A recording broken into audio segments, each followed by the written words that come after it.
Well, I really appreciate everyone joining today. I want to keep everyone's time and respect our great speakers that we have today. So we'll get going. Good morning, and thank you again for joining us and taking time on your weekend to fellowship together as Greenville County Democrats.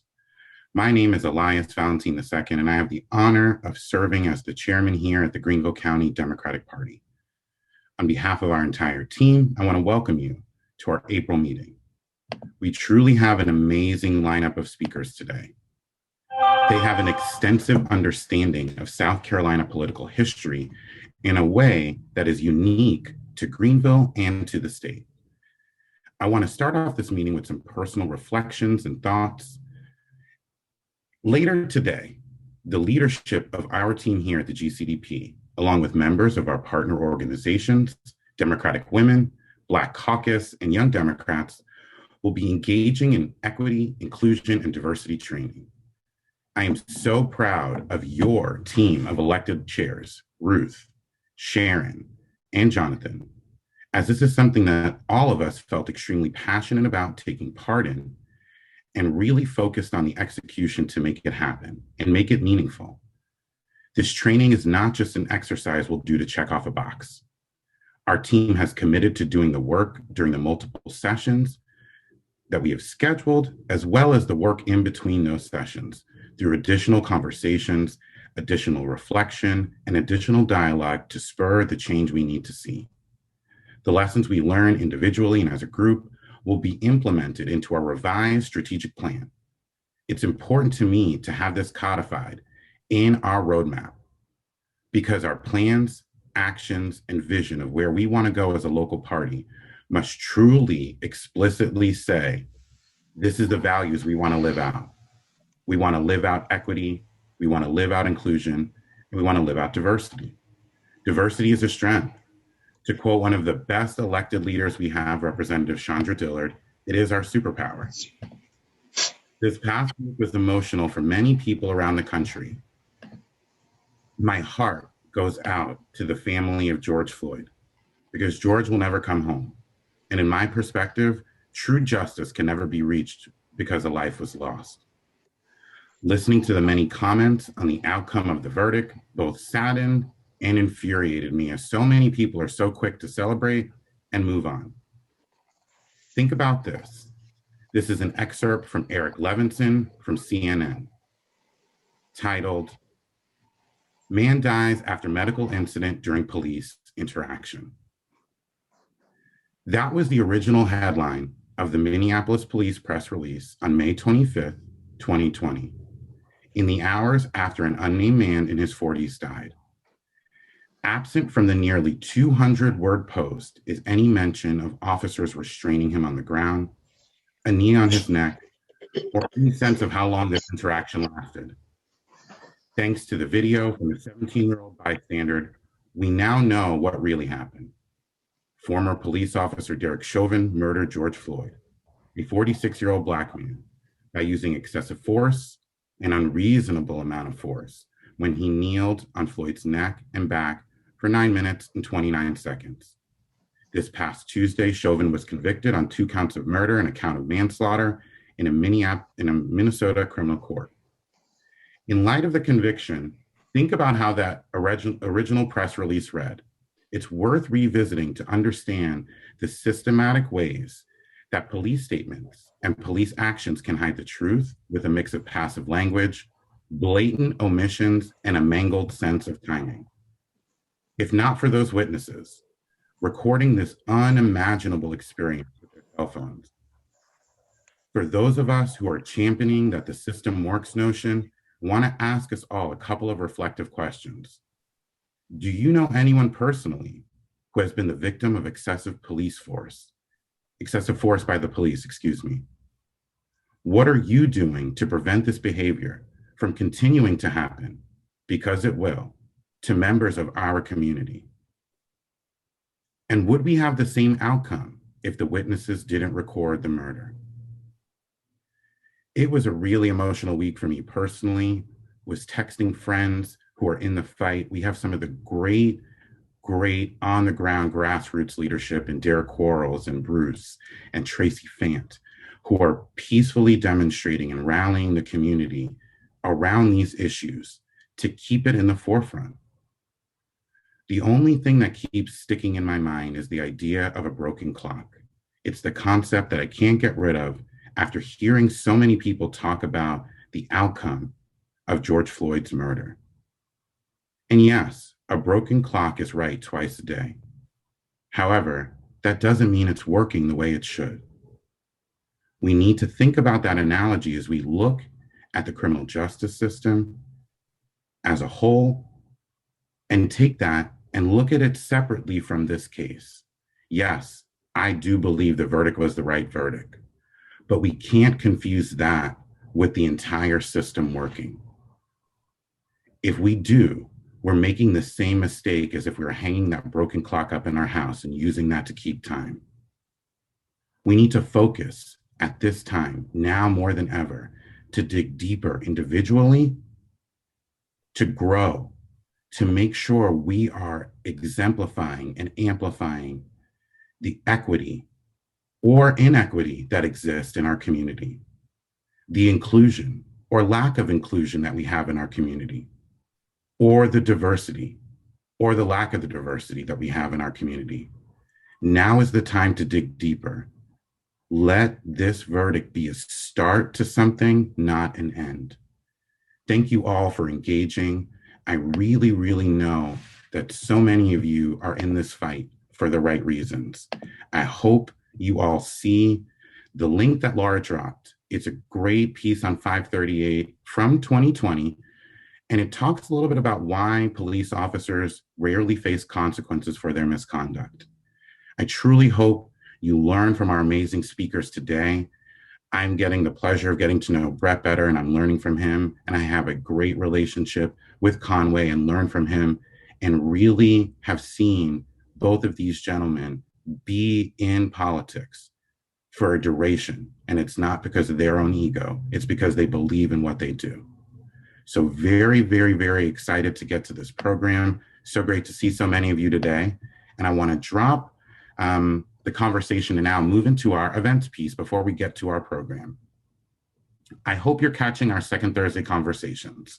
Last month, we had a great panel, Youth in Democracy, featuring a high school Democrat, a college Democrat, and the new leader of our Young Democrats. She is incredible. Make sure you find her and get to know her, Kirsten Pruitt. Next month, we have a dynamic panel on being a Black woman, featuring some of the best and brightest we have currently in our party, as well as some of the leaders who have been fighting the fight for a long time, prior people in GCDP leadership, as well as women bringing their own experience as small business owners to the table. Join that conversation. It's going to be phenomenal. We're really excited next month to have community and business leader Rich Higgins be our featured speaker at the May breakfast. We're so excited to have our volunteer meeting this Wednesday, April 28th. Join the link. Laura can drop it in the chat box, and that is run by Stacy Mars, our incredible mobilization committee chair. I want to highlight a couple more things. We have our wonderful, wonderful Democrats Care program, and so many of you have already donated, but continue to donate to the Uniting Housing Fund. We're giving supplies, anything that can be used to clean, garbage bags, paper towel, supplies for spray, anything you can do to make folks a little more secure during this difficult economic time in the pandemic. And lastly, I want to highlight our convention. The South Carolina Democratic Party is having its convention this year. The dates are May 29th through May 22nd. We are excited to take part in this convention. We'll give you more information via our briefing. Make sure you're signing up for the briefing. It's our new newsletter that comes out twice a month, giving you information, articles, and happenings in the Democratic Party. During this important convention, a couple of things happen that I want to highlight. We go over our resolutions. The executive committee of every county party has the opportunity to submit, if they'd like, resolutions to our state resolutions committee. Here, our resolutions are decided upon and then voted on by the state convention delegates.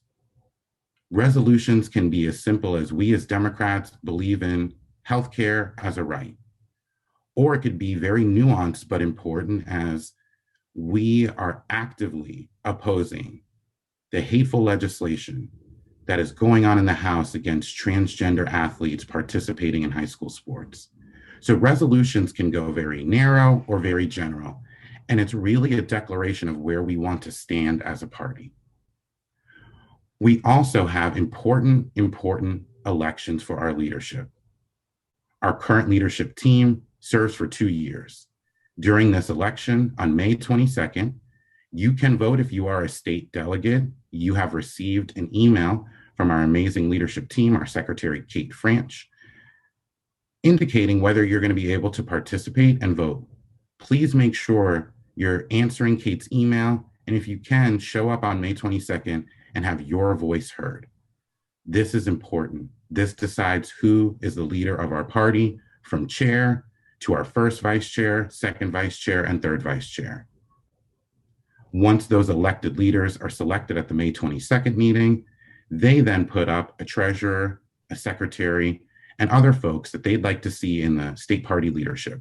So it's really key that we are engaged in this process and Greenville's voice is heard in this election. I want to really thank our team here, Ruth Todd, Sharon Garrett, Jonathan Sweeney, Kate Grant, Lee Leering, Jean Marie Tankersley, Laura Haight, Palmer Lowe, Whitney Wright, Stacy Mars, Eric Graven, Anita Lebold, Katie Duncan. So many of you know these names, but they're all volunteers. Just like our amazing volunteers that sit at the front desk, we wouldn't be able to do what we do without them. So I want to thank them for their time and their commitment, because without them, this party would not go. I want to start with our featured speaker today is Conway Belangia. Conway is no stranger to politics. Conway is currently the Greenville County Director of Voter Registration and Elections. Conway has served as the director of Greenville County for more than 26 years. He has experience at the state level, experience in Columbia, and an experienced hand in Greenville County that we have seen and we have come to know very well. Conway is a distinguished election official as he's won the Moore Award by the South Carolina Association of Registration and Election Officials. Just a brief kind of summary of what the Moore Award does. The Moore Award recognizes a professional who best exemplifies the spirit of the organization through continued unselfish giving of time and effort to make the association a more educated, concerned group that promotes training and education in voter registration and election administration. Before I kick it to Conway, I've sat in Conway's office and had great conversations with him about anything under the sun, from elections to campaigns, and I appreciate his candor and his ability to work with us as a Greenville County Democratic Party. So it's my great pleasure to introduce Conway Belangia. Thank you. I appreciate that. And I do consider what I do to be a civic function, a civic duty. I was brought up that way in the small town of St. Stephen, South Carolina. And my dad was a great public servant on a very small level. And, you know, I got my roots in the rural community. By the way, St. Stephen is in Upper Berkeley County. It is, by the way, a part of that educational belt of lack of funding and resources, and so I was very lucky to escape that environment. But I did.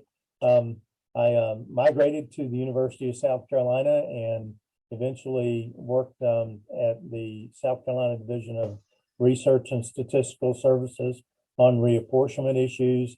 I eventually ended up at the State Election Commission as a public information person for a number of years.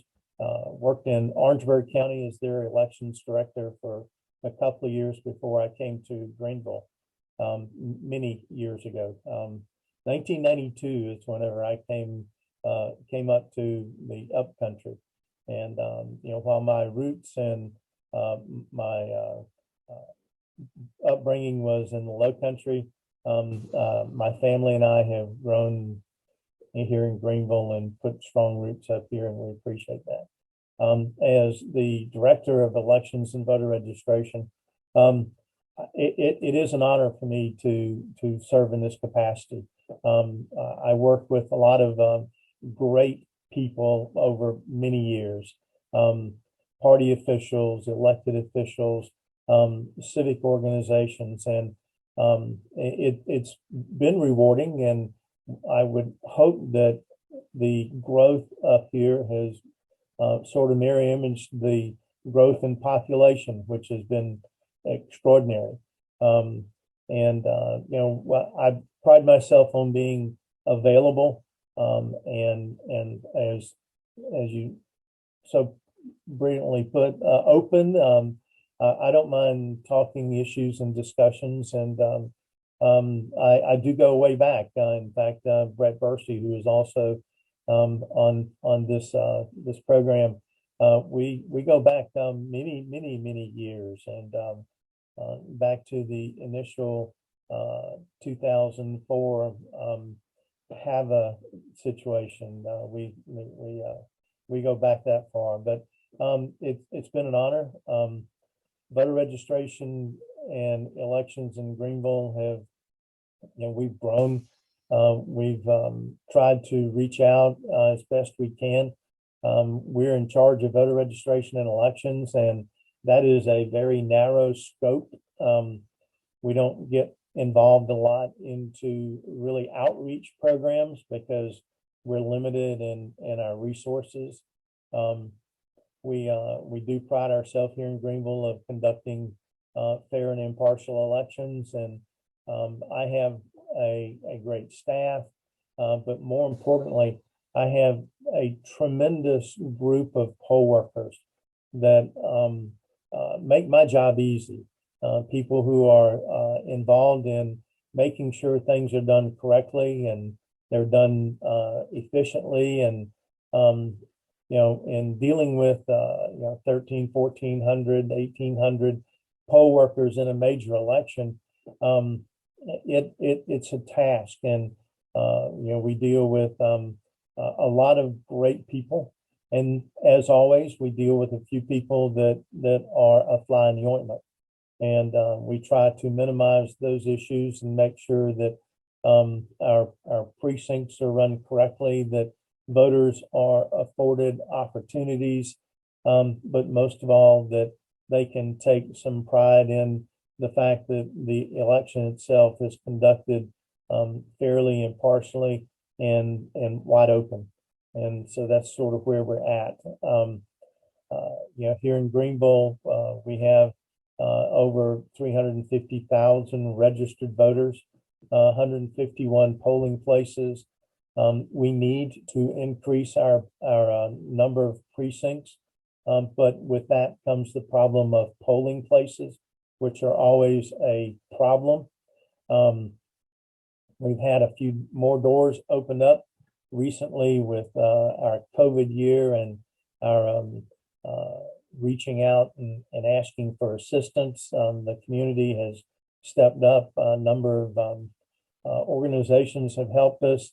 A number of churches have stepped up and said, hey, we're available if you need us. Our polling places, we look to increase the number of polling places before the next general election by probably 40 or so, based on the census information that we're all still waiting to hear from.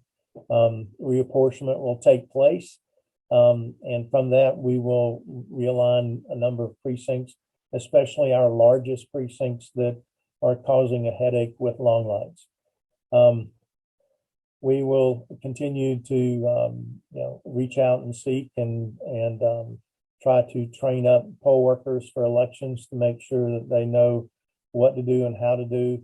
We will try to make sure that we provide them the resources they need to conduct an efficient operation for allowing people to cast their ballot. Past that, I'm just really going to sort of open it up to, if you don't mind, Elias, to questions and answers and concerns. Again, it's a blank page right now, and right now it's a slow time here in the office. We're headed towards the November odd year city elections and public service district elections. That being November the either second or third, sometime. The date skips my mind here, but that first Tuesday after the first Monday in November, we'll have a number of elections going on, affecting about 75% of the voters in Greenville County, but only about 12 to 14% will participate in those general elections. So I'll leave it there. Absolutely. Well, we'll definitely open it up to questions. A couple of points that I want to get across is Conway was being extremely humble. His staff is amazing. They are very, very, very, very shoestring budget, and they don't make it look like that at all. They smile at you, they're polite, and I know they get a lot of grief. So I want to just thank Conway for his staff. I also want to highlight two important people in our leadership team. One is our voter protection chair, Jean Marie, who has stepped up in a major way. But the reason we have a great relationship with Conway, the ability to go in, is because of our former chairwoman and voter protection extraordinaire, Kate Franch. So I just want to say Kate and Conway can talk at any time. He picks up for her. He knows when Kate comes, she is coming as a credible person, not as a partisan. And I think Conway respected that from Kate, and Kate's ability to come to Conway instead of blowing things out of proportion. It's about relationships. It's about getting to the problem. And I really want to thank Kate for her leadership and Conway for being so open. And then last, I want to get to the questions. Conway, you said it right. There are a lot of things that are happening now in this off year that are going to set the stage for what's to come. So a couple of great questions that we've got. I see some in the chat, but we got some pre-submitted as well. As, can you talk a little bit about voter fraud in Greenville County? Have there been any examples in the last 25 years since in your time? And if so, what type of experiences or what type of fraud are they, and how often do they happen? First of all, fraud, sometimes I don't know about it. Sometimes I don't find out about it, but by and large, it is very, very minute.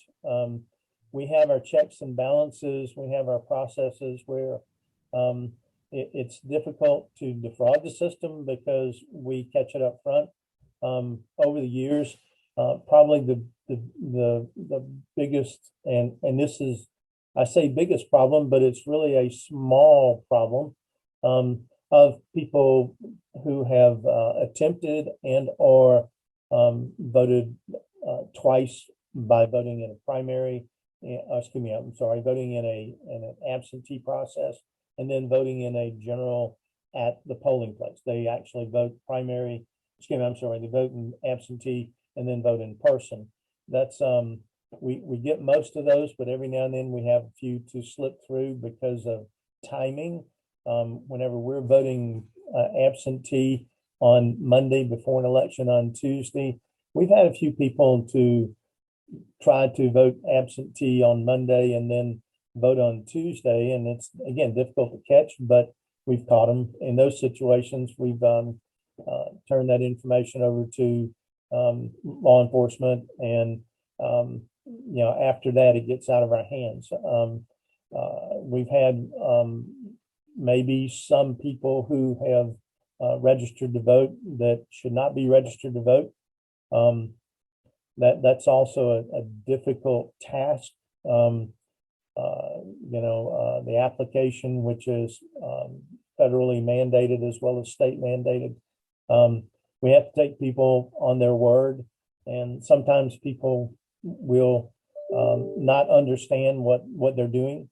A number of people with language barriers have registered to vote because they really didn't understand what they were signing. They've applied for citizenship. And then they have to come back and they have received documentation that they did participate, and they'll explain that to the immigration and naturalization people, and then they get naturalized and then they participate legally. It's not a major problem. We try to make sure that things are open, and we've had our issues with legal issues with student registration and voting, and we've been in court recently on that. But it's not prevalent. South Carolina has pretty good laws, and if we follow the laws, then most of those fraudulent situations are not allowed to happen. We don't allow people to register in post office boxes. So we're looking for residence addresses, and my staff does a pretty good job of making sure that people are at a residence and not at a post office box or us or whatever. So those are the things that are out there, but by and large, in my opinion, fraud is not a concern in Greenville County. And again, I do stand to be corrected, but sometimes I get tunnel vision because I want things to be so correct. So I'll leave it at that. No, thank you for that. We have a great question from one of the sharpest minds, Steve, in our party. Can you describe the voter fraud reform legislation making its way through the General Assembly? If it's passed, do you think it'll make your job more difficult? Well, there are a number of issues that have been floated out there by way of legislation. Some of those, while they're receiving news hype, I don't know if they'll have a chance in passing. There are issues with same-day voter registration, which is extremely difficult, especially with trying not to let people vote twice, and making sure that people are in their proper districts and making sure they haven't voted absentee. So that same day voter registration, election day voter registration would cause our staff a major concern. That means that all the problems would end up being after the election. The processes of voters sending in applications, we've not had a problem with that. We just check addresses and we make sure that that's done.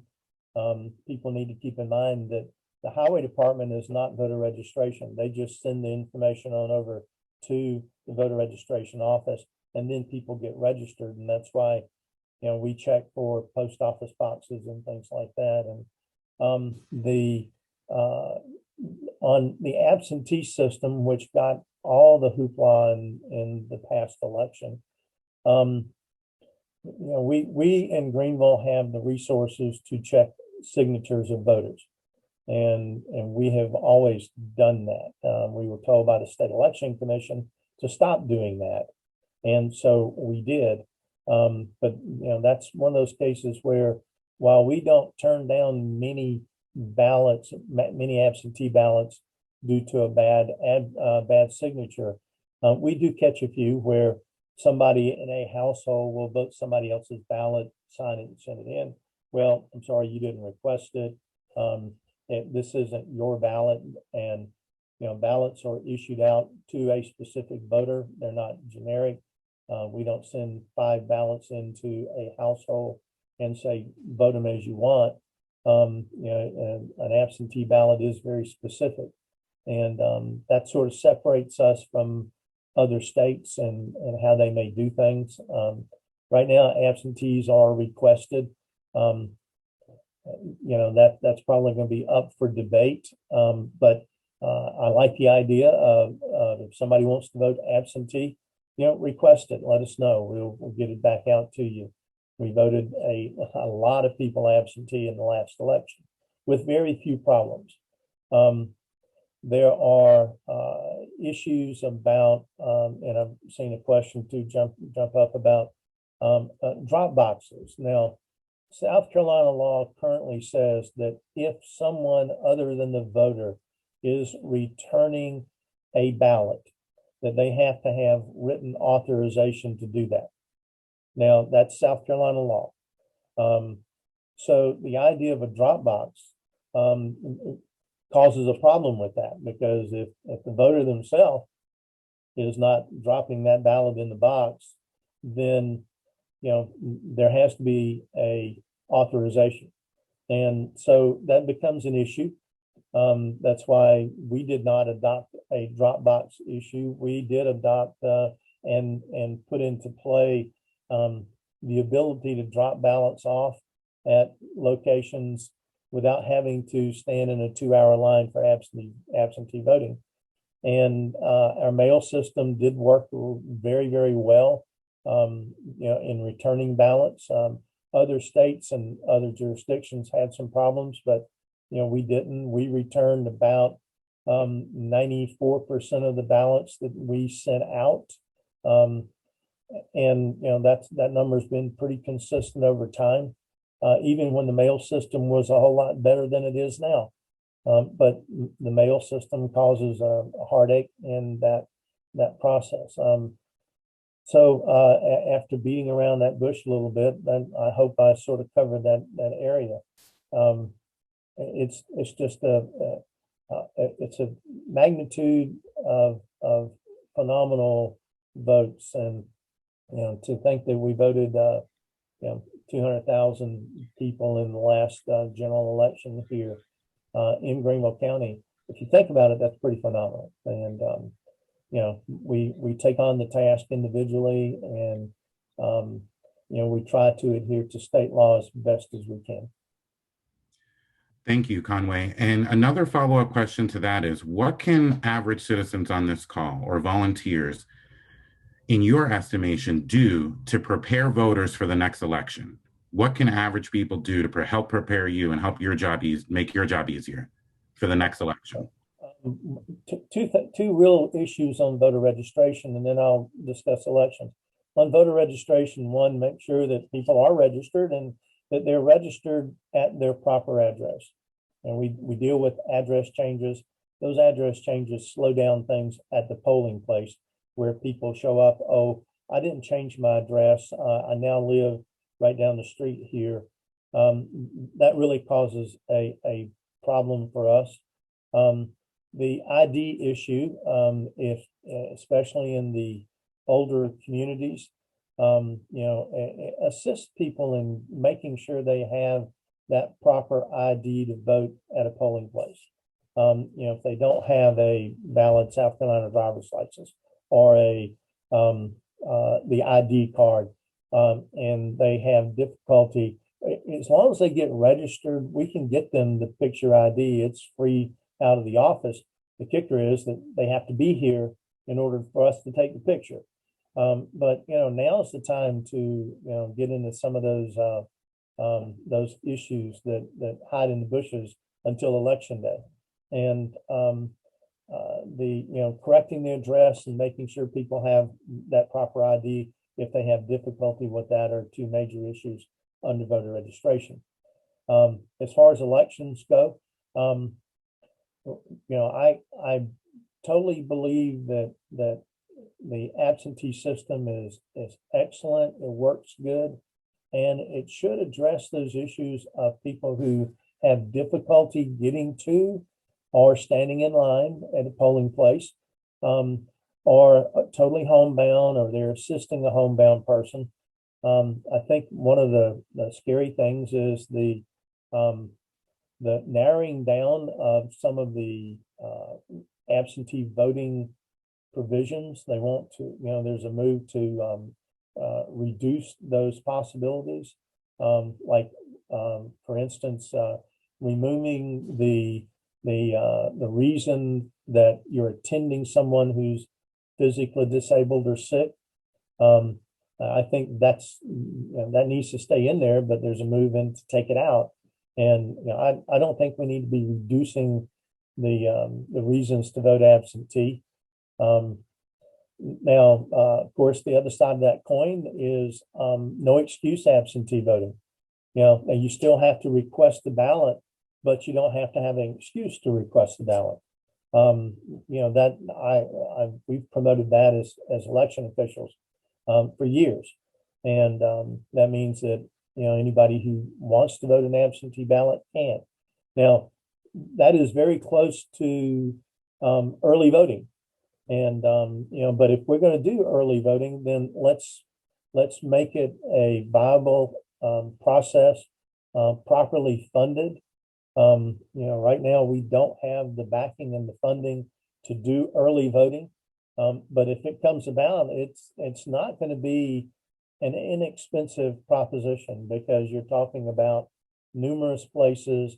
We opened up 4 polling places, 4 absentee sites, and they were all overwhelmed. I could have used triple that amount to reach the public and allowing them to vote early. So there need to be some flexibility with that. One piece of legislation said that no county may use more than 4 or 6 absentee early voting sites, or that needs to be up to the county. County the size of Greenville, we need to be able to establish what we need. Some of our locations that we chose we thought were great locations, ended up swallowing us up, and they got overwhelmed. But Travelers Rest and Simpsonville were all just wall to wall in this past process. But it was an early voting process and not truly an absentee process. But either way, if we're going to open it up so people have the opportunity, and that the county has the opportunity to meet those needs. But again, funding has a lot to do with that. No, that's so. I really want you to stick on that funding portion, because Kate asked a great question. And a part of it is talking about your goals, kind of scrolling out, but also what resources do you need to be able to execute the program that you need to execute to ensure free and fair elections? Yes. Well, our funding is sort of on 2 fronts. The state provides us with payment for most of our poll workers, but at a smaller amount than we would like. But that's an expensive proposition in and of itself. And the state helps us with some expenses. Then we have to depend on the county to pick up the rest. And most of our absentee voting and the funding for that really comes from the county, not from the state. And had it not been for the generosity of a grant that we were able to qualify for here in Greenville, Greenville County would have had to pick up at least $400,000 out of their budget to cover what we couldn't budget and what we didn't and couldn't budget for. So we were very fortunate with that. We were also able with that grant to pay poll workers a decent wage for election day. So $165 is the standard. We were able to pay them $265, which again, that was a one-time grant deal. We go back to $165 for future elections, unless the state picks up the tab or unless they give us some help with that. There is a move afoot in the General Assembly to deny the counties the opportunity to seek out and qualify for those kinds of grants. We got $660,000 for Greenville County, and it went quickly. But it was very, very useful, and it provided this office with some flexibility and the ability to do what we needed to do. I think without that extra money, we would have been struggling. We would have been very limited, much more limited in what we could do and what we may be able to do in the future. So we hope that the legislature does not tie the hands of counties in pursuing some of that, that grant money. We understand the concerns of are there strings attached to the grant money? And, there was not. They allowed us to establish our budget items like we saw fit. They told us certain things they didn't want done and certain things that, they didn't want us to be frivolous with the use of the grant money. They were very broad and they're allowing us to spend that. And it was a godsend to Greenville County Elections Office. So we hope that ability will continue in the future. We save the county money. We save the taxpayers money in utilizing that grant money. And so we were appreciative to that. So I want to stay right on what you're talking about with the election that's proposed, the legislation that's proposed in the South Carolina General Assembly now. 2 points I want to hit on, Conway, and I'd love your perspective. One, you talked about kind of the addresses, how addresses often are a challenge because folks are registering with the wrong address. One of the things that I feel like they're attacking in that bill is provisional ballots and the ability for voters to vote provisionally. Can you talk about that? In your estimation, is that going to be a challenge? Do you think that's going to add more barriers to voters?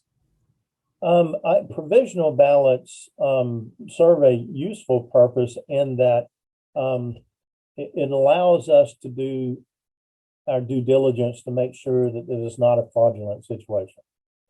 We handle, thousands of provisional ballots. Some of those don't count because they don't meet the requirement of state law by a person voting in the precinct where they are residing and registered. That's probably a bigger problem.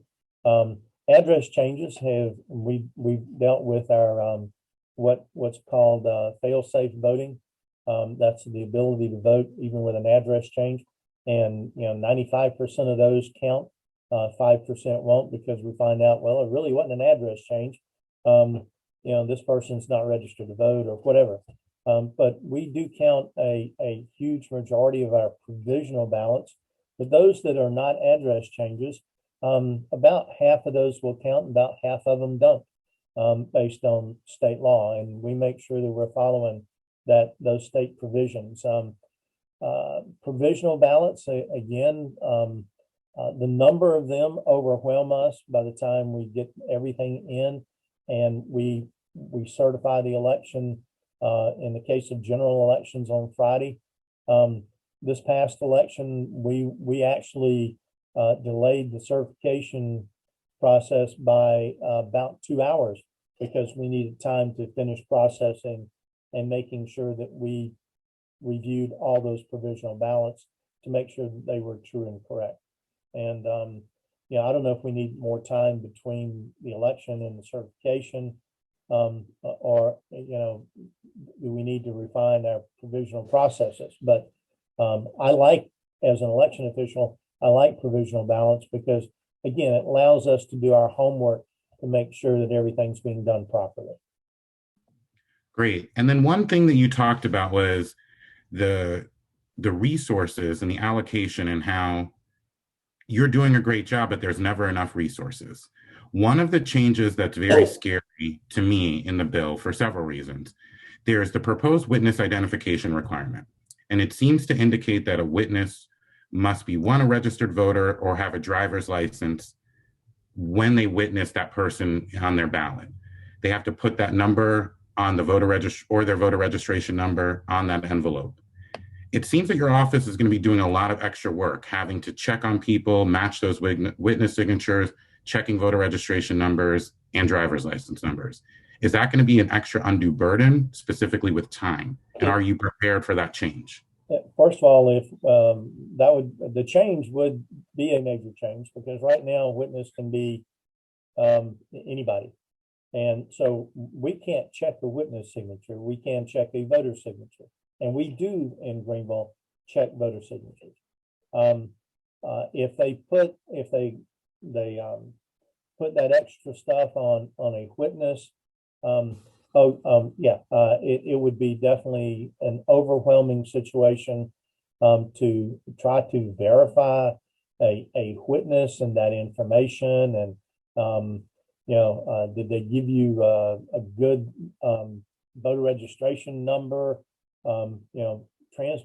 Transposing one number out of 7 or 9 digits is easy to do, and then it puts us to hunting those problems. And it would definitely overwhelm our office. That's a scary notion for all election offices. Most of the smaller counties don't have the ability and the resources to even check the voter's signature, much less a witness signature. And is that a burden or undue burden? I think it's an undue burden, but I have to be careful because my job depends on the legislature in an indirect way. As always, I'm an election official, and if state law is passed and they tell us to do X, Y, Z, then we're going to do X, Y, Z.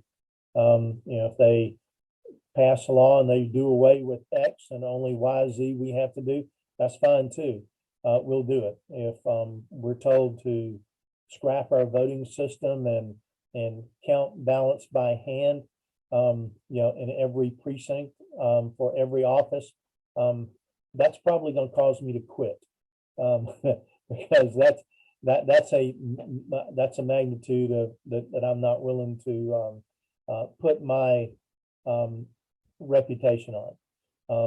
We do a great job in South Carolina and in Greenville to make sure that the voting systems that we use, whichever one we are required to use, that we do it to the best of our ability, and that we make sure that all voters have that access. And but some sort of tabulation system has to be in place. We've got a good system now with a paper ballot and an electronic tabulation with an audit system to make sure that the tabulation is doing what it's supposed to in a sample situation.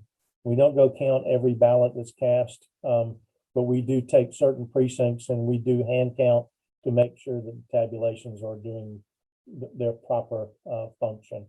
And we will always continue to do that testing and making sure that we protect the system. It's never attached to an internet system. The hacking would be very, very difficult. I'm not going to say impossible, but very difficult. But we do a good job in the state and in Greenville County with making sure that we get our ballots properly cast. Thank you, Conway. And this is the last question, and I left this one for you because I know how excited you get. Conway and I spoke for at least 2 hours just on redistricting. It was one of the best conversations I had. So Nia Payne Thomas asked a great question. How can average citizens understand the redistricting map? And I know you can't give us official numbers because the census has not come out, but what would you see as some changes on the horizons, or what are some changes that might happen in your estimation? Great question, Nia.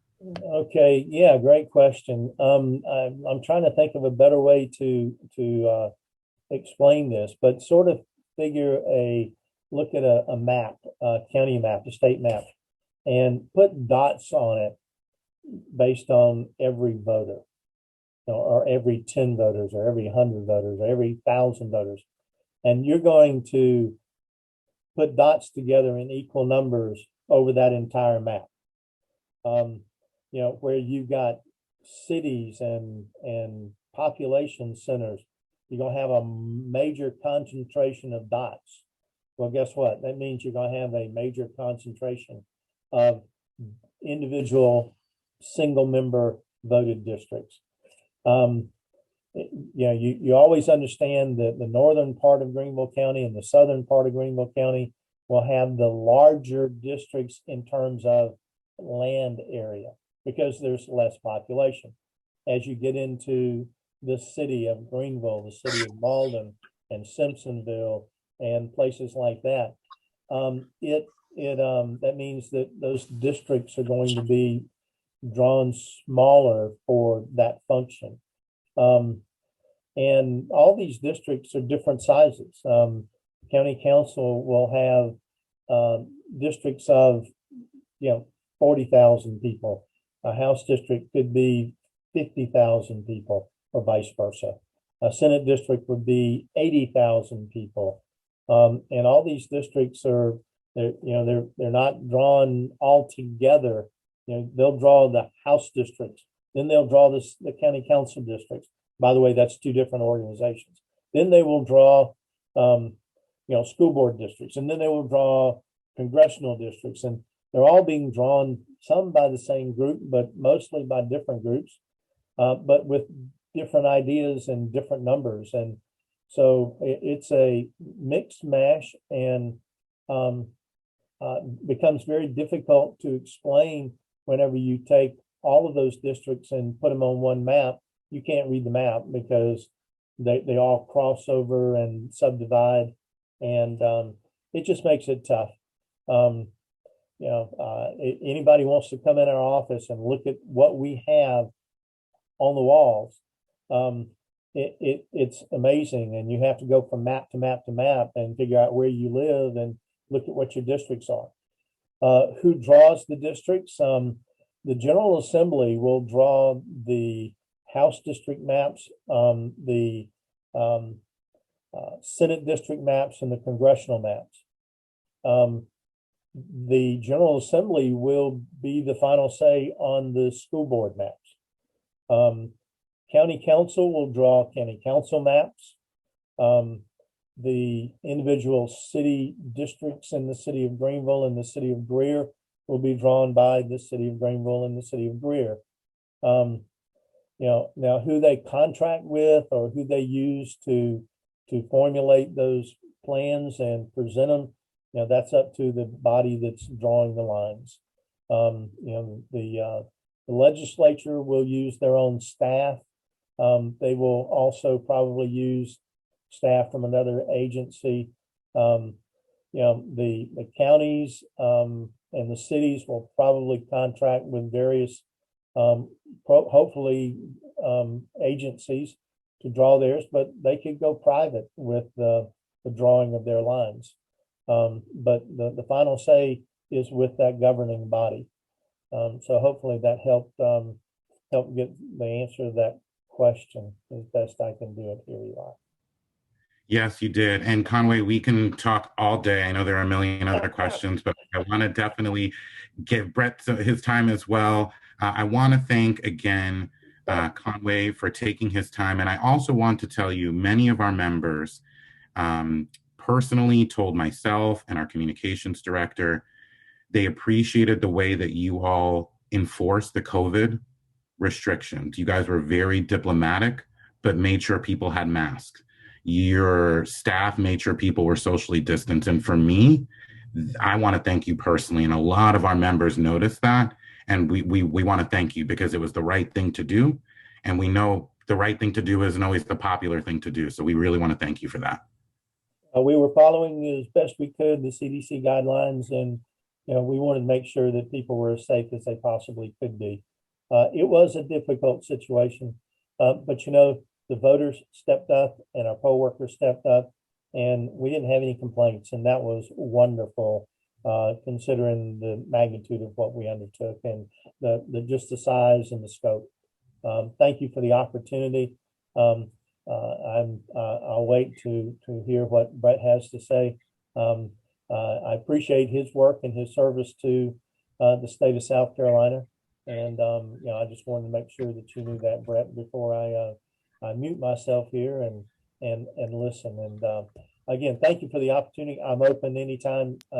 Anytime anybody wants to come by, come on. I'm usually here, or at least as close as a phone call. And I do return 95% of my phone calls. I won't say I'm 100%, but I do the best I can. But thank you again. I appreciate it. Absolutely. Thank you so much, Conway, for your time. And he gave a great segue, and I can say so much about Brett, but I'm just going to introduce him in a very brief way, but I hope he takes heart in what I'm saying. My the women in my family have so much place in my heart, and my grandma had the best saying, "Show me who your friends are, and I'll show you who you are." So I'm just going to tell you some of the people that Brett Bursey surrounds himself with. Becky Robbins is the communications director. She's managed the Networks Foundation since 1996. She has a special relationship with Brett, but she's also one of the smartest people in messaging in the progressive wing of our party. He's surrounded by Vince Matthews, a public interest lawyer who's their policy analyst, who works with nonprofits and agencies all over the state. He focuses on citizen redistricting and maintains a policy portfolio that is expansive and all of us would be impressed with. He has people like Dr. Robert Greene running the amazing, and I mean amazing, Modjeska Simpson School for Human Rights.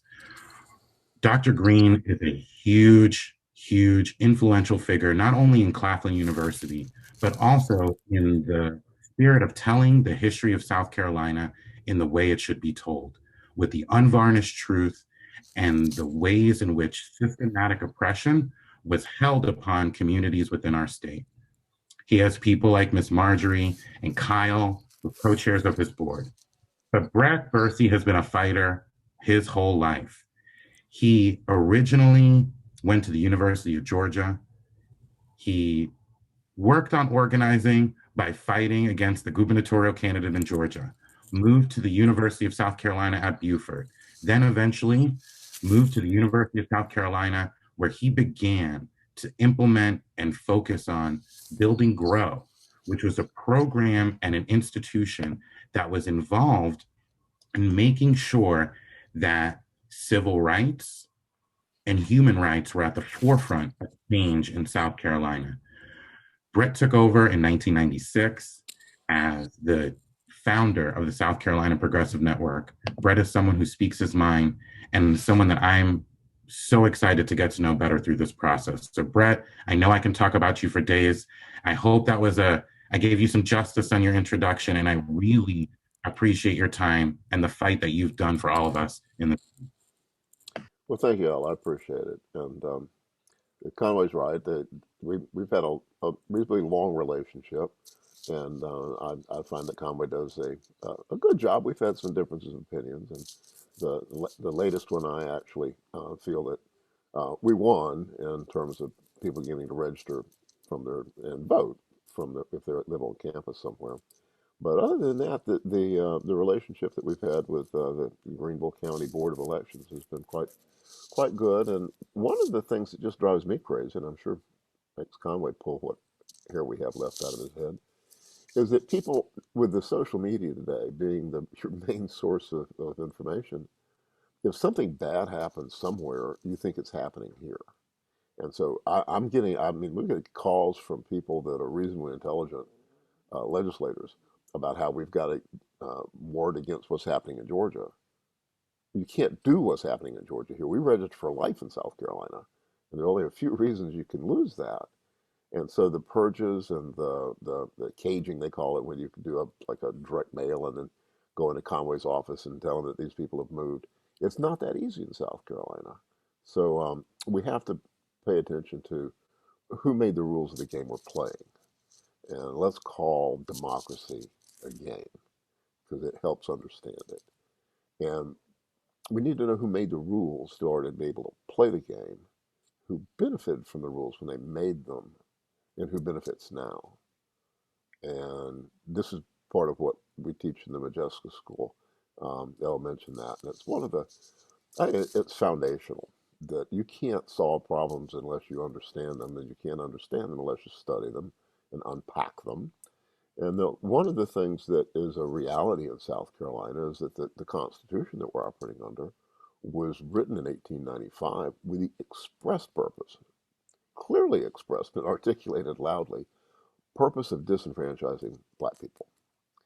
And when that Constitution passed, Tillman apologized to working white people and poor white people, because he said to be consistent with the 13th and 14th Amendment, what was then federal laws, had to kind of throw out the baby with the bathwater in the sense of diminishing the ability of people to vote by having all kind of laws about literacy and poll taxes and things like that.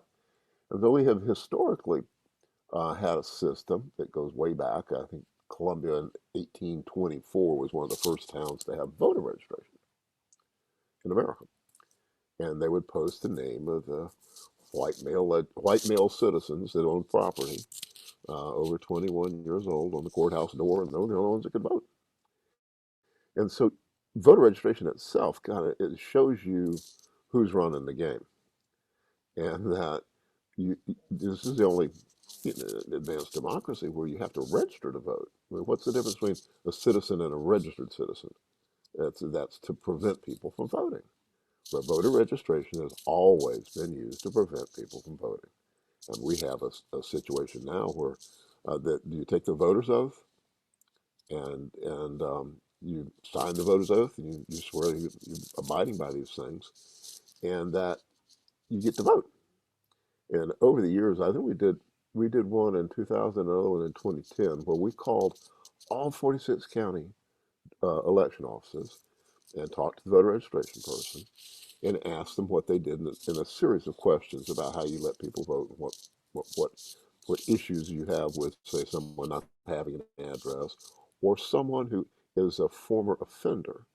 And that there were 13 counties that answered the question about former offenders, ex-offenders, correctly. Greenville was one of them. And the correct answer is they take the voter oath, they pass the test. And the rest of the counties, they had some qualifying concern about somebody that had a criminal record having to prove they don't have that criminal record. We see one of the big flaws in that is that the voter oath also says you can't vote if you're crazy. And they don't make people prove they're not crazy. I mean, if we did that, it would even depress the turnout more, and certainly the number of legislators that couldn't vote. And so that there is no consistency in terms of enforcing some of these laws, and that there's also nobody that keeps up with it. It's one of the things that we've found over the years in terms of trying to figure out how to fix things. Trying to get something through the legislature to make it easier to vote is very difficult. That we had a number of efforts to try and have ex-offenders have a welcome back letter, and it hasn't worked. But we've found that we can go through an administrative process and try and clean up the way that the election commission knows who's had their rights restored. But the bottom line on, I believe, on practicing democracy was pretty well articulated by George Washington in his farewell address. He said, don't start parties. I'm paraphrasing now. This isn't exactly what George said, but he said, don't start parties. If you do, you're going to end up with two that fight amongst themselves for money and power, and they forget what their mission was. George is right, and that one of the realities in the United States of America, and South Carolina in particular, is that um, the strength of the voting in South Carolina has been controlled by, in the beginning, in 1785, when the Constitutional Convention was, the South Carolina delegation was the one that created the three-fifths compromise, where people of color only had three-fifths voting power because they wanted to count the enslaved people as citizens in the redistricting, so they got more allocation of House of Representative members, and that that's never changed. That's never changed.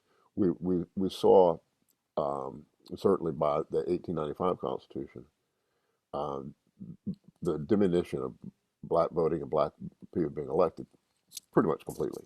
There were no black elected officials in South Carolina from 1900 until 1970. And I was at the University of South Carolina in 1966, and we, that was, I guess it was on the, it was after the Orangeburg Massacre, which was in '68, that we had a protest at the university about the Confederate flag, and we marched that we demanded that the university quit using Dixie as a fight song at football games and sporting games and waving the Confederate flag. And President Thomas Jones agreed, and we thought we really were something. And we marched up to the State House, and it was then I realized, well, there's no black people here except the people that clean, empty the trash cans. And so it wasn't until 1970. This is like a 70-year period from 1900 to 1970. There were no black people elected. And when I was growing up, the white supremacist party was the Democrats. Don't forget that. And so what the commonality now, we have a white supremacist party that's the Republicans. And so the commonality has been money and power from jump. And if we don't understand who made the rules, we can't figure out how to win the game. And so I'm going to see if I can share my screen here for a second. And we'll look at this one. This is a real quick snapshot from Ballotpedia of the change from 1970, when black people could vote and elect somebody, till 2000, when things started shifting by race. And there were a white flight from the Democratic Party over to become Republicans, but also the redistricting has everything to do with it. We'll get to that in a minute. But you can see that the Republicans have controlled the House since 94. That's when young David Beasley woke up and found himself a Republican one morning, and he got to be governor. And it wasn't until 2000 that the Senate became Republican. But look at these numbers. This is 2020. This is the last one. 43 Democrats elected. And you can register all you want to. You can turn out all the votes you want to. The best you can do is change who's sitting in that seat. The opportunity to change a seat from Democrat to Republican is pretty slim. There's about 17 seats out of 170 that are within a 10-point range of being able to be competitive. And so the Progressive Network has been more and more articulating that we're not our educational foundation, which is our 501c3, which is supposed to be nonpartisan. We've decided we're anti-partisan. We agree with George Washington that it's the partisan nature that has screwed things up. And the big money is going to ride whoever wins. One of the things that we look at is money, which equals power, and power which contributes to the building of money. And when you look at campaign contributions, you'll see that, and I can use the Nelson Mullins firm and the Riley Scarborough firm from your very own Dick Riley up there, that those two law firms, if you watch their political contributions, they max out to both parties. They don't lose. And so as long as you've got enough money to ride all the horses, you're going to win. And when I was making good trouble in the 70s and the 80s, the reality of the largest political forces in South Carolina, you look at the money. The largest political contributions in the decade of the 70s and the 80s were nuclear waste and toxic waste. It's because we lost our industrial capacity and decided that the way to do it was to take the things that were being run out of the North because of environmental concerns. Now, this is a snapshot of the Greenville legislative delegation that I think this is probably an aggregate of 2016 and 2018, because 2016, prior to 2020, was the last time you had the senators elected. 2020 was an anomaly. There was a lot of turnout and a lot of competition, but nothing changed because of redistricting, because we've been redistricted by race. And now what has happened is that people of color share values with people that believe in democracy and equal justice. And so they all get kind of stuffed into a packed, as they call it, packed into a political district. And that you see here that you don't have much of a chance of winning a race in Greenville if you don't have any primary opposition. And You can't see the full screen. You can't see the full screen?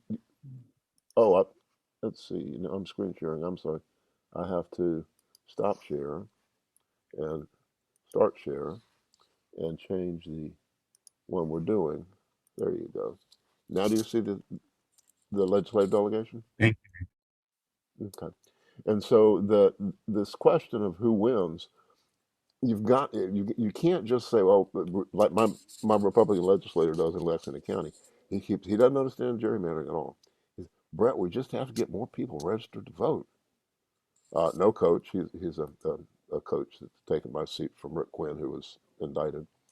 That it doesn't matter how many people you turn out in a district that is been gerrymandered to be a certain way. And as you can see, these races are heavily weighted for Republicans in the Greenville area. We've got three Democrats, and there's virtually very little opposition anywhere here, with people winning by 98%. Now, that's been the average. Now, in 2000, there were more people turning out. There were more candidates. But if you break it down and look at the upsurge of Democratic opposition, everybody's going to run. We got to have somebody run every race. If you look at the money, those races that the Democrats ran in, the feudal ones, like the one where I live, where there wasn't even a Democratic candidate for 28 years, you can run, but you don't raise any money and you lose. And we would need to recognize that. And so we we arrange the deck chairs, but it's the same people sitting in them, or the same party sitting in them. And so that is a rather depressing reality. And so we have to organize around not partisan basis, but shared values. What's the Commonwealth? And we have to have competitive political districts where the winner has to represent people that don't look like them. How novel. And that would contribute to democracy, which gives rise to this thing called civilization, which we are falling further and further and further behind in the world. And the way that we have redistricting working now, it was 1965, the Voting Rights Act established uh, the pre-clearance procedure, where states with a racist history like South Carolina and most of the Confederacy, any change to voting laws had to be pre-cleared by the Department of Justice. And so remember, that was 65. Remember, there weren't any black elected officials in 65. And so up until 2013, it was in 2014 was the first election, we had the Department of Justice looking over the shoulder of the legislatures that would change a voting rule. And for instance, the photo ID bill. The photo ID bill in South Carolina was the only photo ID bill that DOJ refused to clear. And that's because we, the Progressive Network, working with uh, a Dr.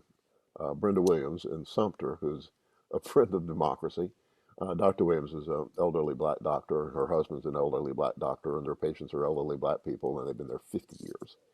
And so she knew people that were born at home that didn't have a birth certificate. And we were able to find a dozen people that couldn't vote under the rules that were being proposed. And so we intervened in the pre-clearance process, and DOJ said, no, you can't have that law. And Nikki Haley appealed, spent nearly $4 million of our money fighting it. And it went to the appeals court in Washington. And the opinion of the appeals court was that they rewrote the law in situ, and they changed it and the wording on page 2 of the order, which I'd be glad to send anybody, says the Act 52 that South Carolina has passed is not the one we're ruling on today. The photo ID bill in South Carolina does not require a photo ID to vote. And Conway will back me up on this. We have what's called a reasonable impediment. And so this whole circular thing was designed to accomplish the purpose of suppressing the vote by confusing people. And so we quit arguing. See, Georgia and Texas had passed photo ID bills before it came to South Carolina because they didn't have any parties that were impacted. But that process is over with. The Supreme Court ruled in 2013, Shelby v. Holder, Shelby County, Tennessee versus Eric Holder, that, oh, we're post-racial. If we got a black president, we don't need this anymore. So this is the first redistricting ever that we're going to let the majority party draw the rules, that we don't have the opportunity to intervene on them before they take effect. There's no more preclearance. We can fall back on Section 2 of the Voting Rights Act, which talks about the willful suppression of votes as opposed to the effect of it, and make an argument that when you pack people into districts, then you diminish the strength of their vote. Like, for instance, Clyburn's district is easiest to see. When we had 6 congressional districts, we had 1 Democratic electable seat. And so with a third of the people of color in the state, 3 into 6 is 2. So when you add a new congressional district, it looks like you should have maybe two districts that are winnable. And all the Democrats had 2. All the Republicans had 1. And guess who won? The majority party. And that the only set of maps, this is 2010 now, the only set of maps that had no majority black districts was the ones that Gilda Cobb introduced that we worked with. And the people were like, what do you mean? We got to have black districts. The creation of super districts, well, like Clyburn's running up around 60%, is excess. Well, the efficiency gap is what Justice Stevens called it. He could finally see how partisan gerrymandering actually had a racial effect by the fact that you have more people than you need to win. Everybody can vote, but it's not going to change anything. See, there's 500,000 registered black voters not voting. And the Democratic Party, Vince was the last example of when I met with Vince and showed him 250,000 people that were registered voters that had their Medicaid denied. And I said, Vince, you knock on these doors, you can be governor.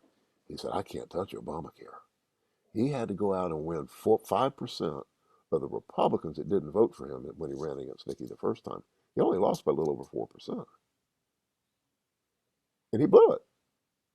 He didn't go after the people who he shared values with. He went after the people who disagreed with him about health care to try and change their minds. And so there have been like a perceptual misunderstanding on the part of Democrats as to who you try and reach out to. And what we've got to do is organize around common values, because there are a lot of Republicans that have potholes. A lot of Republicans can't afford health care. There's also 250,000 Republicans that live in black districts, and they have nobody to vote for but black people. And so without a competitive basis in your elections, you're going to end up with people like we have in the 2016 races, is that 51% of the legislators, the last time prior to 2020, we had the Senate and the House on the ticket. 51% of the legislators were elected in the Republican primary with 8.6% of registered voters. That's not what democracy looks like. And so tell a little bit about what we're looking at coming up with redistricting and what we can do about it is not much. I'm afraid that we're going to come out of it with not much change. What we can change is people's understanding of how rigged the game is. And that one of the things that we can work on that isn't going to happen this year unless we make it happen is identifying your own community of interest. What does that mean? Because it's been a mystical process of redistricting. It's really actually quite simple. You know, a 12-year-old could do it with the type of computer equipment we have now. What's hard is gerrymandering. You know, when somebody doesn't want a certain subdivision in their district and they carve it out. And so that type of surgical precision is done behind closed doors, and they're going to be already starting doing it now, because they were looking at preliminary numbers coming back the end of May. There'll be preliminary numbers coming out without the geospatial data that you can use to move people around, but you can see the diminution of the increase of population. And so the legislature is going to start moving stuff around. And what you have to do is to start having discussions in communities like, is your community cut in half? Who cut it in half? Now, what about the school districts? And one of the really simple ways to kind of measure equality and democracy is look at education. And that we have districts where there are poor districts because of a county school boards being drawn in such a way is it maybe a black district. And then the white people don't want to pay taxes there, or they leave, they put the kids in private schools. And so the effect on your communities is really, in a large part, on zoning and local money budgets and bond issues determined by that redistricting. And so there had been this sense that, oh, you put all these black people in there and they get to elect somebody. Well, yeah, but they can't change anything. And so that there are these systemic problems that go all the way back to the beginning that we have to recognize to be able to deal with them. We're going to have to organize outside the system. Now, I am, I've been a delegate to every Democratic convention since '78. And I have been a thorn in the side of the Democratic Party, the corporate Democratic Party, because of its institutional short-sightedness in terms of holding what power they can. And that I'm for a democracy with a small d, and we need to organize within the Democratic Party the people that understand what we're doing. We started a progressive caucus, Gilda Cobb Hunter and I did, in 2002. We were the largest influence group in the convention. The largest component of the Democratic Party is black women. And I see my good and old dear friend Lillian Fleming is with us today. And so the idea that we could actually insert democracy into this rigid structure that was pretty much run by older white guys was rather unsettling to the Democratic Party. And so between 2002 and 2014, we were a force that could challenge the party and win a floor fight. And then in 2014, they rewrote the bylaws of the Democratic Party to create caucuses with the idea that they're supposed to be promotional tools for the Democratic Party. That's not the purpose of caucuses. The purpose of caucuses is to reflect the position within the party and fight for that position. So you now have the Progressive Caucus and the Rural Caucus, but you have to support the candidates that don't support the platform. And that's not the way it should work. And so there's a lot of institutional problems within there that you need to be a player. I try and get young people, go be a delegate. You can't change it unless you're a player. But the idea is building the power outside the system to change the system. You can't use the system to fix the system because it's rigged. And so I'm going to quit talking now and see if anybody's got anything that they want to ask me or challenge me on. The Progressive Network now is 25 years old. And as Elle said, it grew out of a group called GROW, the Grassroots Organizing Workshop. It was in the mid-'70s, and I was Majeska Simpkins' lieutenant for the last nearly 20 years of her life. And there's a really interesting program that we're doing with the Majeska School that's open to the public this coming Monday about this really wonderful, rare period of time in South Carolina when the eyes of the world were on it, in the 1940s, right after World War II. That I won't give away the punchlines, but the guy that wrote the book, Death Blow to Jim Crow, is our guest speaker. And I would encourage, if you're not doing anything next Monday, this coming Monday, at 6:30, to tune into the link that I put in the chat box. So, Elle, you want to take some questions? Yeah, but really quick, I know we have two elected officials. I know Miss Glenda is getting off, but I want to highlight Miss Glenda before she gets off. Miss Glenda is on our school board doing the hard work that you're talking about, Brett. So before Miss Glenda Morrison leaves, I would just want to highlight her and thank her for all of her amazing leadership and for her friendship to the party. Brett, we have some great questions. And Miss Lillian, I'm going to come to you too after we get some questions into Brett.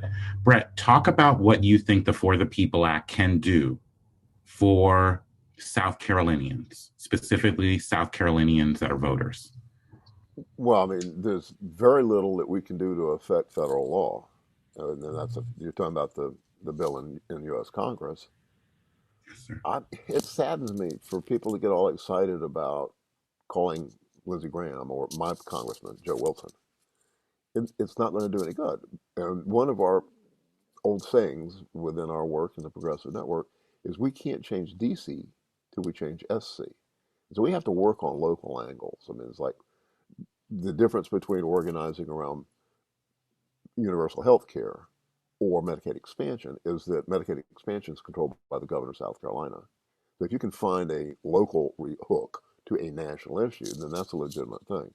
But I have no idea that we could improve the quality of life in South Carolina by trying to get Joe Wilson to vote for was it is that the number of Bill 1, S1 or HB1? I can't remember which it is.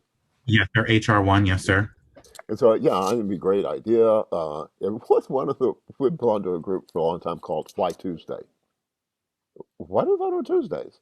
And it's got, Conway may have a better answer on it, but it's got something to do with when you take the wagon to market and when you have time to get home and whatnot. But it's clearly, we have a very, very difficult voting methodology for the citizens. And the reason is the citizens are like patsies in the game. And so we should have making it easier to vote. And that one of the good news things is that the bill that is somewhat restrictive is Mr. Newton's bill in the House, but it's a Republican bill that takes away some of the good things about absentee voting and excuse voting and whatnot, but establishes a 14-day period of early voting. And so we've never had real early voting. We've had early in person with excuse. And so we've never really held people to the excuses until it became obvious that a lot of people were using excuses. And so there's a push to end the excuses. But the good news is that the Republican bill that is now a bill that would remove some of the value, the easiness of voting, actually recognizes the significance of Conway being able to do his job easier if he's got 14 extra days to do it. I know that Alan Clemens, the fellow that was the sponsor of the photo ID bill, he had a bill one time that would do away with everything except paper absentee voting, and so we could all vote on the same day as a show of patriotism. And so that was asking Conway. Conway, got 30 days to do your job now, but for no more money, we're going to give you 12 hours. And that was one of the times when the organization that Conway's a member in, the South Carolina Association of Registers and Electors, called SCARE, they were afraid of us for the longest kind of time. But when they realized we're actually trying to make their job easier and we want to get them more money to do their job, and we really do have a pretty good electoral system. But that, I don't know, I drifted off on that. Ask another question now. No, Brett, I like you make me laugh. I like your candidness too. One of the things that I think, especially younger folks in our party, in conversations I have, struggle with, Brett, is that challenge that you've dealt with in your career. How do you stay true to your progressive values, but also keep a balance of you live in a two-party system, basically? And these are the binary options. And I say that because a lot of younger people came up to me this past election cycle and said, I didn't get on board with Hillary in 2016 because I wanted a different type of policy. In 2020, I realized maybe I'm not going to get everything I want. I have to make a choice. How do you balance that? And what information or advice can you share with younger folks in our party that also deal with that struggle as well? Well, it's one of the things we have to be honest about things. I mean, we have our missing voter project that we've been doing since '04, and we're looking at the 500,000 people of color that are registered non-voting. We've got about half the people in South Carolina that would be eligible in a 4-year cycle that aren't voting. And so none of the political operatives go after the non-voters. And so we do. And when they say we don't vote because it doesn't do any good, we agree with them. And we ask them to join a movement that's going to work outside that system to change that system. And it's going to be a hard, long job, folks. I mean, we have a plan to be able to change redistricting. Right now, if the court's not going to save us, because they said that it's up to the states, and that we can't expect the majority party to give up power, what are we left with?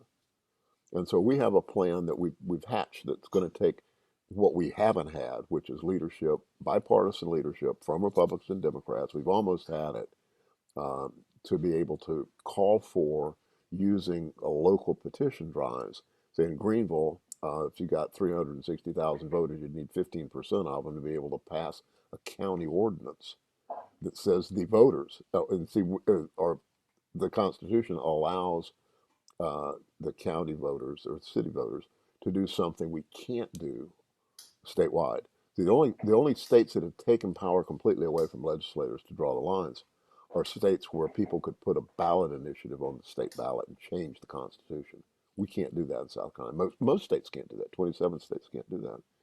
But there's this way that we could use local initiatives to take up petitions in a county, in a legislative district, your legislative district, where because of gerrymandering, the diminution of participation means that we could get more people to sign a petition that the county council shall pass.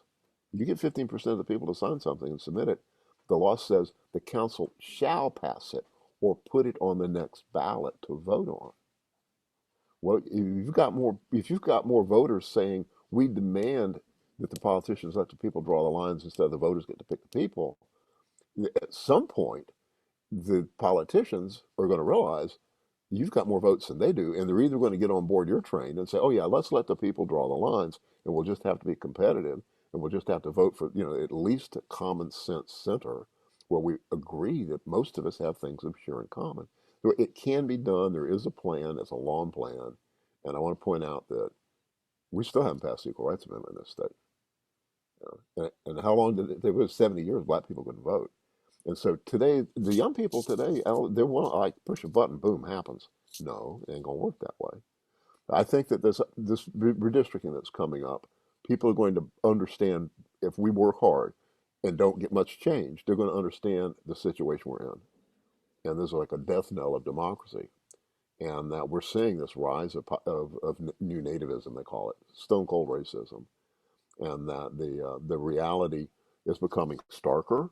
And so it is a great time to organize. It's a dangerous time.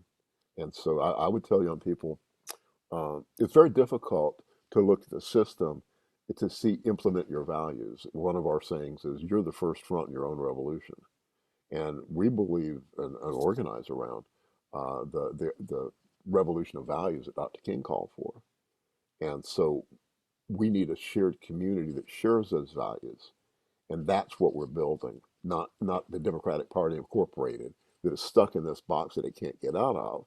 And I know a lot of Democratic legislators that there's no cohesiveness, there's no party discipline. Even the party bylaws say we have to support candidates that don't support the platform. So it's not like in advanced democracies where there is a party line that everybody agrees with and you vote for the party line and they implement it or you're out of the party. It's everyone for themselves because they can't win anything. So there's no cohesion. So they grandstand. And so when the young legislators come in, they either that there's nobody there to help them, there's no cohesiveness, and none of the older legislators really want the young ones to grandstand and get ahead of them. And so all you have to do to be a Democratic legislator is beat your chest and fight hard because you can't win. And so that's a circumstance that we've got to recognize. Oh, I don't know if that came close to answering your question, but I think being honest to people and telling them that we've got to work outside the system helps. Well, I really appreciate you coming on and sharing your views, Brett. I know you've been in the fight for a long time. I want to do another plug. I am a current student of the Majeska Simpkins School. I am enjoying it. I am learning from not only the incredible instructor, the cadre that they have, but also the students that they picked. It's a real diverse network of people with various backgrounds, but with passion for issues in the community. So I want to do a plug for that. I'm enjoying it. And Brett, I really appreciate the opportunity that you've given us to come and share on this Saturday. Well, people need to know that this is something that I do and the Progressive Network does all the time. And you can just, if you type into your browser of your choice, South Carolina Progressive Network, you'll find us. And we're flexible. Your tactics and your strategies have to fit where your feet hit the ground, which is why we're not focusing on Washington. We're focused on South Carolina and focusing on yourself to be able to understand, live, and embrace the values that you want to see in society. So stay tuned, folks. Well, thank you again, Brett. And I have the honor of turning it over to our amazing senior city councilwoman, Lillian Fleming, who just over this past month has hosted numerous events, including a COVID mobile vaccine drive. She has been working with Black and Brown young professionals. I mean, it doesn't get much better than Lillian Fleming. So I really want to just thank her for doing the work, because that's what it's about. It's about doing the work. So, Miss Lillian. Thank you so much. I do appreciate that unbelievable introduction. But more important than that, I want to thank Conway and Brett for providing information. The Greenville NAACP had an opportunity to work with Conway in November on the voter protection process. It was a wonderful experience, and it was because of Conway. He's very clear about what we could do, and the people were very excited. And people often figured out that you can't do anything with election, but you can if you just ask questions, etc. So we appreciate all the kindness that he's shown us. And Brett for years has helped us with he's helped us with the same thing, getting the information out. We got more young people involved, and Kate helped us get to the National Public Radio. So we're very excited about the opportunity. Our young people understood. They thought that all you had to do was just go in and mash a button and things would go away. And I said to them, no, they got to show their ID. They have to stand in place and wait in line. And they said, oh, this is ridiculous. So the young people that work with us say that they want to change things, and I'm glad they do. But I appreciate Brett explaining things in simple terms, and people don't realize that we do not have an easy process in South Carolina. I mean, it is the most horrible situation, and now that we have even more Republicans, more Democrats are losing seats in this state, we've got to do some things differently.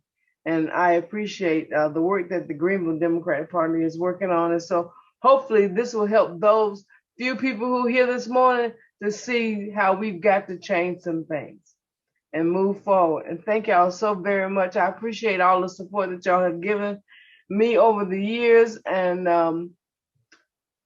the only way we can move forward is we have to be engaged and talk and move and do what's necessary.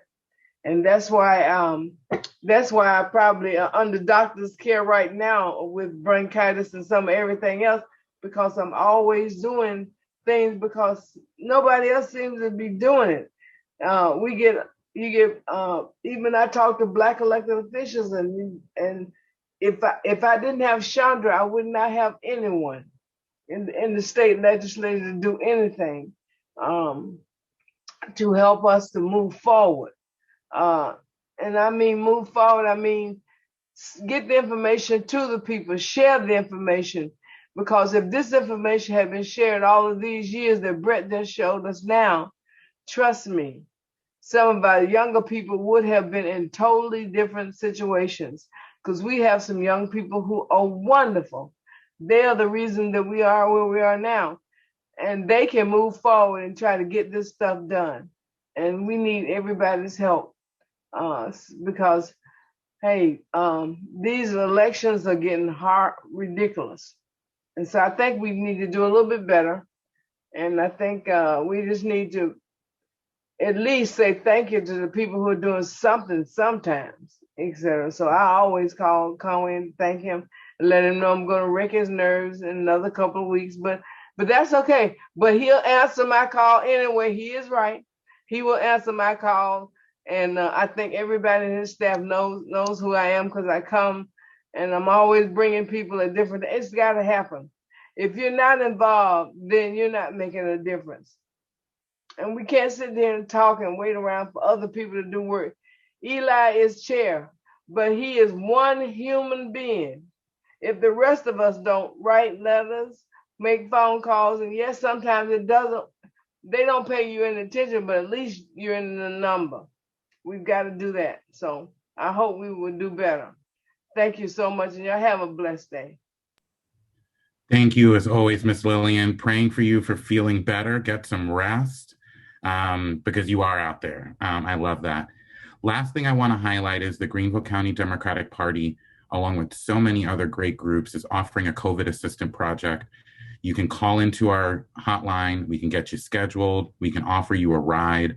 We want to make sure that folks are taking advantage of the excellent opportunities we have to move forward as a community and as a country through vaccination, through opening it up, through using science as our guide. Really want to shout out Laura Haight, Stacy Mars for organizing this COVID assistance project. You can find information on our website. I know we've hung over 12 minutes, but it's so well worth it. Again, hearing from Lillian, hearing from Conway, hearing from Brett. These are folks who have been involved in politics longer than I've been involved in politics, longer than some people have been alive. So let's listen to them. Let's learn from them. But the best thing that I appreciate about all three of them is that they continually learn and evolve. They don't stay stuck. They look at the lessons and they continue to get better. And that should be a lesson for all of us. I hope you all have a wonderful Saturday. It's so great to be with you, to see so many familiar faces. Let's keep moving and keep working. Thank you all. See you soon. Thank you, Al.